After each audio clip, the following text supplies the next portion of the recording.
In this guide, I'm going to show you how you can equip extra slimes here in Slime RNG on Roblox. Before we do get into this guide, make sure to like the video and subscribe to the channel with all notifications on. It really does help the channel and lets us know that you want more content like this. We'd greatly appreciate it. And if at any point throughout this guide you had any questions, just ask them down in the comment section below and we can help you out further. I'm going to be doing my best to reply to every single comment down there.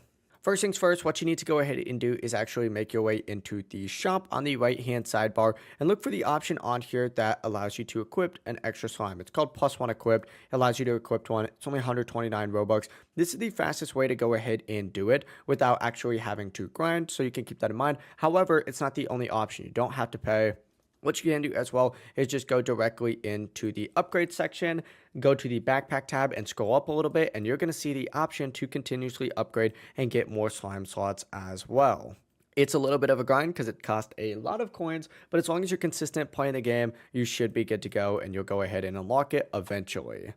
From here, once you unlock that slime slot, go to backpack, and then you're going to see all of those slots right here. That's how you can go ahead and equip them. I'm actually surprised. I feel like I haven't got, and I've made a bunch of videos in the last couple, hours or so. I haven't got any better slimes than this in a minute. I don't know what's going on. But yeah, that's actually the full process. It really is as simple as that. If you guys had any questions, ask them down in the comment section below and we could help you out further. I'm going to be doing my best to reply to every single comment down there. Before you do leave this guide, make sure to like the video and subscribe to the channel with all notifications on. It really does help us out. Let's know that you want more content. Have a great rest of your day though. Peace.